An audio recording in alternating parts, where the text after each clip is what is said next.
नमस्कार, आप देख रहे हैं जनमत की पुकार। दिल्ली में प्रदूषण की समस्या से निपटने के लिए real time source apportionment study की सुपर साइट और मोबाइल वैन को दिल्ली के मुख्यमंत्री अरविंद केजरीवाल द्वारा लॉन्च किया गया। यह सुपर साइट दिल्ली के राउज एवेन्यू के सर्वोदय बाल विद्यालय में स्थापित किया गया है। Real time source apportionment study Delhi में किसी भी स्थान पर वायु प्रदूषण में वृद्धि के लिए जिम्मेदार कारकों की पहचान करने में मदद करेगी। यह परियोजना दिल्ली प्रदूषण नियंत्रण समिति यानी कि DPCC द्वारा IIT कानपुर, IIT दिल्ली और टेरी के सहयोग से शुरू की गई है। आप सब लोगों का बहुत बहुत शुक्रिया, आज आप लोग समय निकाल के यहाँ पे आए। हमारी सरकार पोल्यूशन को लेके बहुत ज़्यादा सिंसियर है और बहुत ज़्यादा सीरियस है। इसके लिए पिछले कुछ सालों में जब से हमारी सरकार बनी है कई सारे एफर्ट्स किए गए हैं। जैसे इलेक्ट्रिक व्हीकल पॉलिसी बनाई गई और आज दिल्ली में सबसे ज़्यादा, पूरे देश में सबसे ज़्यादा इलेक्ट्रिक व्हीकल्स दिल्ली के अंदर बिक रहे हैं। मात्र कुछ सालों में जो हमारे टारगेट्स हमने रखे थे उससे कहीं ज़्यादा हम एक्सीड कर गए हैं। दिल्ली के अंदर पब्लिक ट्रांसपोर्ट को सुदृढ़ करने के लिए दिल्ली मेट्रो तो पहले चली रही थी, लेकिन दिल्ली में बसों की बहुत कमी थी। लेकिन अब दिल्ली के अंदर बसों की कमी भी पूरी करते जा रहे हैं। कई हज़ार बसेस पिछले कुछ 1-1.5 साल के अंदर हमने खरीदी हैं और आने वाले सालों के अंदर और कई बसें खरीदने की ज़रूरत है और 2025 तक उम्मीद है कि 10-11 हज़ार के करीब बसेस हो जाएंगी और इनमें लगभग 80% बसेस जो हैं वो इलेक्ट्रिक बसेस होंगी। इसके अलावा ट्री ट्रांसप्लांटेशन पॉलिसी लागू की गई और बड़े स्तर के ऊपर पेड़ों को उगाया गया, पेड़ों को लगाया गया, जिसकी वजह से आज दिल्ली का फॉरेस्ट कवर बढ़ के 23.6% हो गया है। ये अपने आप में मायने रखता है क्योंकि दिल्ली का forest cover over a period of time घटने की बजाय बढ़ रहा है। पूरे देश में अन्य शहरों में देखने में आया है कि ट्री कवर जैसे जैसे विकास होता है, पेड़ काटे जाते हैं, ट्री कवर घटता है। दिल्ली के अंदर हम विकास भी हो रहा है लेकिन उसके साथ साथ ट्री कवर जो है, फॉरेस्ट कवर घटने की बजाय बढ़ रहा है। आज की डेट में वो 23.6% है। नेशनल एवरेज 20% है, उससे ज़्यादा है ये। जब जब ज़रूरत पड़ती है तब तब ग्रेडेड एक्शन प्लान तुरंत लागू किया जाता है और साल दर साल अब देखने में आया है कि जो सीवियर पोल्यूशन वाले दिन हैं वो इस साल घट के केवल 3 दिन, इस साल नवंबर के पीक महीने में केवल 3 सीवियर डेज थे, which is much less than the last few years. हमने कई सारे कैंपेन चलाए जैसे रेड लाइट ऑन, गाड़ी ऑफ, और इन सब चीज़ों का क्यूमुलेटिव इफेक्ट है कि दिल्ली का एवरेज एनुअल पोल्यूशन जो है वो पिछले 5 साल में अगर देखा जाए 2018 से लेकर आज तक सबसे कम अभी पोल्यूशन रहा। तो अभी तक जो एफर्ट्स किए गए वो सारे बहुत अच्छे हैं, लेकिन अभी बहुत कुछ करना बाकी है। अभी परसों जो मैंने ऐलान किया था कि दिल्ली की सड़कों को अब मैकेनाइज्ड स्वीपिंग की जाएगी, रोज़ दिल्ली की सड़कों को धोया जाएगा, फुटपाथ की मैकेनाइज्ड स्वीपिंग, इससे पोल्यूशन बहुत कम होगा। बिकॉज एक बहुत बड़ा कारण है दिल्ली की सड़कों के ऊपर जो मिट्टी है, उसकी जब स्वीपिंग की जाती है वो मिट्टी उड़ती है, और जब उसके ऊपर मिट्टी अगर सड़क पे होती है और उस पर जब ट्रक या बसेस चलती हैं, व्हीकल चलते हैं, तो वो मिट्टी उड़ती है। उस मिट्टी को अगर हम साफ कर देंगे तो इसका पोल्यूशन के ऊपर बहुत असर पड़ेगा। अभी तक जब भी हम पोल्यूशन को कैलकुलेट, एनालाइज करने की बात करते थे तो कहा जाता था एक स्टडी 2013 में की गई थी, एक 2017 में की गई थी। तो जितनी स्टडीज़ हुई वो स्टडीज़ वन ऑफ स्टडीज़ थी। जैसे मान लीजिए फलाने जून के महीने में 2014 में कोई स्टडी की गई, अब वो 30 दिन 35 दिन तक अलग अलग जगह से सैंपल लिए गए, कोई सुबह लिया गया, कोई दिन में लिया गया, कोई शाम को लिया गया, उन सबको मिला के एक स्टडी की गई और उस स्टडी के आधार पे सारी सरकार की पॉलिसीज अभी तक बनी, जो कि बिल्कुल गलत है। अभी जैसे शर्मा जी ने दिखाया आपको कि एक एक घंटे के अंदर पोल्यूशन के कंपोनेंट्स बदल रहे हैं। 8 बजे पोल्यूशन के कारण कुछ और थे, 9 बजे पोल्यूशन के कारण कुछ और थे, सोमवार को पोल्यूशन के कारण कुछ और हैं, मंगलवार को पोल्यूशन के कारण कुछ और हैं। तो जब तक हम पोल्यूशन के सोर्सेज को रियल टाइम बेसिस पे कैलकुलेट करके एनालाइज नहीं करेंगे, तब तक कोई भी पॉलिसी डिसीजन जो है वो सब गलत होंगे। सो अभी शर्मा जी ने कुछ बताया, मैं भी इस पर कमेंट करूंगा। तो जो अभी हमने देखा, अब हमने आईआईटी दिल्ली, आईआईटी कानपुर, टेरी, डीपीसीसी, इन सब ने मिलके real time source apportionment, real time मतलब अभी इस वक्त दिल्ली की हवा में किस वजह से कितना पोल्यूशन है, इस वक्त व्हीकल्स की वजह से कितना पोल्यूशन है, कूड़ा जलाने की वजह से कितना पोल्यूशन है, डस्ट की वजह से कितना पोल्यूशन है, कोयला जलाने की फ्लाई ऐश की वजह से कितना पोल्यूशन है, इस वक्त रियल टाइम बेसिस पे कितना पोल्यूशन है दिल्ली की हवा के अंदर, किस वजह से। ये इन मशीनों के द्वारा हमने जो भी बेस्ट अवेलेबल मशीन थी दुनिया में, उन सब मशीन को प्रोक्योर करके और वो रियल टाइम सोर्स अपॉर्शनमेंट हमने करना चालू किया है। तो एक तरफ तो ये अभी क्या सिचुएशन है वो बताएगा, और दूसरी तरफ ये फोरकास्ट भी करेगा कि अगले 3 दिन में आवरली बेसिस पे ये फोरकास्ट करेगा कि क्या उम्मीद की जा सकती है। और ये एक तरह से पिछले 1-1.5 साल से तो शर्मा जी और उनकी टीम काम कर रहे हैं। मैं उनको बधाई देना चाहता हूं कि वो यहां तक पहुंचे। दिल्ली सरकार इस पे 3-4 साल से लगी हुई है। उसके पहले हमने वॉशिंगटन से भी कांटेक्ट किया था, लेकिन हमारे कई सारे प्रयास सफल नहीं रहे। लेकिन इस बार आईआईटी कानपुर, आईआईटी दिल्ली के साथ मिलके जो हमने ये सारा किया, ये हमारा सफल रहा और आज मुझे इसको लॉन्च करते हुए बड़ी खुशी हो रही है। तो जैसे मैंने बताया, ये हमें बताएगा कि व्हीकल्स की वजह से कितना है, डस्ट की वजह से कितना है, बायोमास बर्निंग की वजह से आवरली बेसिस पे ये हमें बताएगा, जिसकी वजह से हम कदम उठा सकते हैं। पता चलता है कि मान लीजिए किसी एक वार्ड के अंदर डस्ट की वजह से ज़्यादा है, तो पता करेंगे कि वहाँ डस्ट किस वजह से उड़ रही है, उस डस्ट को कंट्रोल करने की कोशिश की जाएगी। पता चलता है कि किसी वार्ड के अंदर इंडस्ट्रियल एमिशंस ज़्यादा हैं, तो वहाँ पे इंडस्ट्री को ठीक करने की कोशिश की जाएगी। तो हम specific area wise micro level पे जाके करेक्टिव स्टेप्स ले सकते हैं।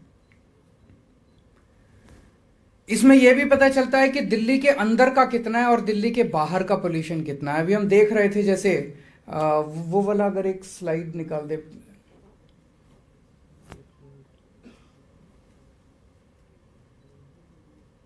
यही वाला, ये वाला। इसमें अगर हम देखें 24%, ये नीले वाला जो है ये तो बायोमास बर्निंग है, वो बाहर वाला ऑरेंज, और ये येलो वाला सेकेंडरी इनऑर्गेनिक, ये वाले जो हैं ये बाहर के हैं। हम देख रहे हैं कि लगभग 1/3 पोल्यूशन जो है दिल्ली का वो बाहर के सोर्सेस से है। वो जो सेकेंडरी इनऑर्गेनिक एरोसोल्स जो है ये बाहर का है, और ये लगभग कांस्टेंट है। पिछले 3 महीने का भी कांस्टेंट है और कल का 29 जनवरी का ये भी कांस्टेंट है। दूसरा नीले वाला बायोमास बर्निंग है, ये भी बड़ा इंटरेस्टिंग है। ये सर्दियों के महीने में ज़्यादा है। ये बायोमास बर्निंग क्या है? ये वही है ना जो सिक्योरिटी गार्ड रात को अपना थोड़ा सा वो आग लगा के, ये हमने देखा, ये हमारे लिए भी बड़ा, मैंने दिसंबर में भी मैंने जब शर्मा जी की टीम से प्रेजेंटेशन लिया था तो देखने को मिला कि इसकी क्वांटिटी सर्दियों के महीने में काफ़ी ज़्यादा है। रात को जब सिक्योरिटी वाला या ड्राइवर या लोग जो अपने थोड़ी सी आग लगा के वो, ये इतनी ज़्यादा है दिल्ली के अंदर कि ऑलमोस्ट 1/5 पोल्यूशन जो है दिल्ली के, तो ये सारा धुआं उड़ता है और चूंकि टेम्परेचर इन्वर्जन होता है तो वो सारा धुआं जो है दिल्ली के अंदर गैस के रूप में, गैस चैम्बर के रूप में बन के रह जाता है। तो ये 1/4 बायोमास बर्निंग है। व्हीकल्स भी हम देख रहे हैं कि लगभग कांस्टेंट है, 17-18% के आसपास व्हीकल्स का है। सो ये बड़ा इंटरेस्टिंग है कि इससे इस तरह की एनालिसिस, ये पूरी दिल्ली का है। अब इसको अगर हम एरिया वाइज, एक एक वार्ड, एक एक कॉलोनी वाइज जब इसको ले जाएंगे, आज हम एक वैन चालू कर रहे हैं, इससे ये एक बारी वैन स्टेबलाइज हो जाएगी तो इस तरह की कई वैन्स हम खरीद सकते हैं और इनको दिल्ली के अलग अलग कोनों के अंदर हम खड़ी कर देंगे। और जो हॉटस्पॉट एरियाज हैं, वहाँ हॉटस्पॉट क्यों है, पोल्यूशन किस लिए ज़्यादा है, ये हम लोगों को पता चलता रहेगा। वहाँ पे फिर उस स्पेसिफिक सोर्स के ऊपर हम कॉन्सेंट्रेट करके उस सोर्स को, पोल्यूशन को हम कम करने की कोशिश करेंगे। तो एक ये सुपर साइट है, यहाँ 2nd फ्लोर पे एक mobile air quality monitoring station बनाया गया है जो मोबाइल चलता रहेगा। एक फोरकास्टिंग सॉफ्टवेयर है जो 3-3 दिन का फोरकास्ट करेगा, और डैशबोर्ड और पोर्टल है। इम्प्लीमेंटिंग एजेंसीज हैं, डीपीसीसी इसकी ओनर है, आईआईटी कानपुर जो है वो लीड मेजरमेंट करता है 2.5 का और सोर्स कंट्रीब्यूशन करता है। आईआईटी दिल्ली फोरकास्टिंग करता है और टेरी जो है वो एमिशन इन्वेंट्री प्रोवाइड करता है। तो मैं शर्मा जी की पूरी टीम को बहुत बहुत बधाई देना चाहता हूं। हमारे एके सिंह साहब जो सेक्रेटरी हैं और इनकी अध्यक्षता में, इनकी लीडरशिप में सारा ये प्रोजेक्ट किया गया। पहली बार कर रहे हैं देश के अंदर। तो अभी जैसे फोन दिखाना, आज का सुबह का हमने निकाला था, ये सुबह का मेरे पास आया था, मैं आपको थोड़ा सा बताना चाहूँगा। जैसे आज सुबह 8 बजे दिल्ली के बाहर के सोर्सेज का 35% पोल्यूशन था, बायोमास बर्निंग का 26% था और व्हीकल्स का लगभग 35% था। मोटा मोटा ये था। 9 बजे बाहर वाला 35% से घट के 29% हो गया।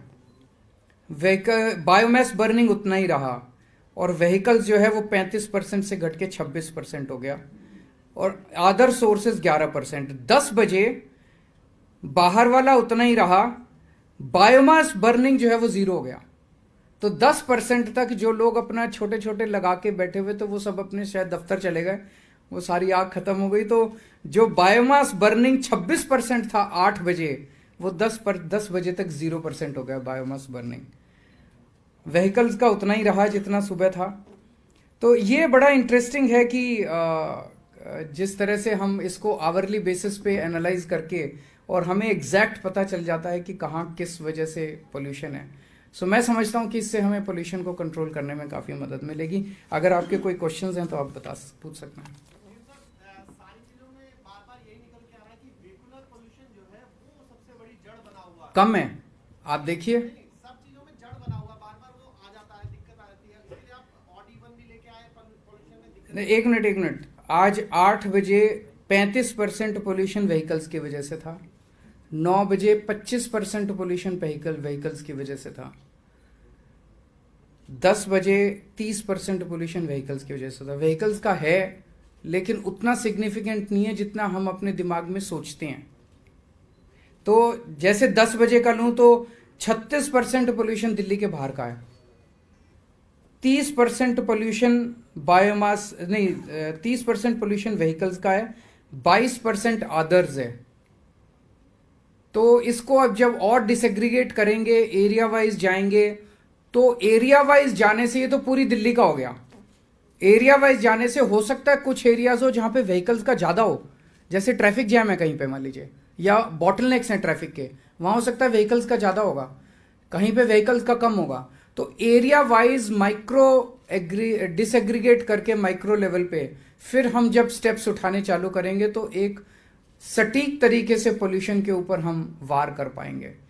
अभी जो हम करते थे कि 2014 की ये स्टडी थी, 2017 की ये स्टडी थी, उस स्टडी का कोई मतलब नहीं था। आप देख रहे हो कि किस तरह से घंटा दर घंटा पोल्यूशन के सोर्सेज बदल रहे हैं, कारण बदल रहे हैं। सर, स्वीपिंग और डस्टिंग की जो बात कर रहे हैं, क्या लगता है इससे जो 2.5 है उसको कंट्रोल किया जाए? पीएम 10 पे ज्यादा असर पड़ेगा डस्ट का। शर्मा जी, खासतौर से जब गर्मियों में ये पोल्यूशन बहुत ज्यादा होता है, तो गर्मियों में जब आप इसको कंटिन्यू करेंगे तो गर्मियों का पोल्यूशन लेवल भी इसकी वजह से ये पूछ रहे हैं कि डस्ट जो है उसकी वजह से पीएम 10 पे ज्यादा असर पड़ेगा, पीएम 2.5 पे? PM 10 पे ज्यादा पीएम 10 पे ज्यादा असर पड़ेगा, वो पार्टिकल्स मोटे होते हैं।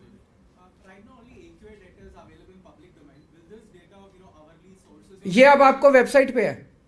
ये क्या वेबसाइट है? आसमान, RAASMAN। आप खुद देख सकते हैं, आर्ली बेसिस पे इस पे आता रहता है, rasman.com।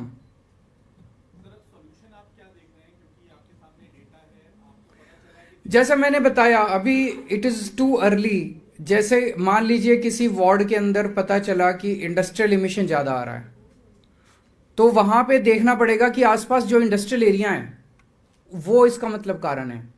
कहीं पे पता चला कि व्हीकल का पोल्यूशन ज्यादा आ रहा है, इसका मतलब कोई व्हीकल के बॉटलनेक्स हैं, वहां फ्लाईओवर बनाने की जरूरत है, या वहां पे कोई और यू टर्न देने की जरूरत है ताकि व्हीकल के बॉटलनेक्स को हटाया जा सके। तो अभी ओवरऑल एग्रीगेटेड पोल्यूशन के डेटा के बेसिस पे जब पूरी दिल्ली की पॉलिसी बनाते थे वो गलत था। दिल्ली में अलग अलग जगह पोल्यूशन के अलग अलग कारण हैं, वो कारण आइडेंटिफाई करके उस एरिया के उस सोर्स को खत्म करना पड़ेगा, तो एग्रीगेट लेवल पे पोल्यूशन दिल्ली का कम हो जाएगा। Thank you. अगर आपने हमारा अभी तक चैनल सब्सक्राइब नहीं किया है तो कृपया चैनल सब्सक्राइब कर लें, लाइक करें, शेयर करें, कमेंट करें। तो मिलते हैं फिर किसी और खबरों के साथ। नमस्कार।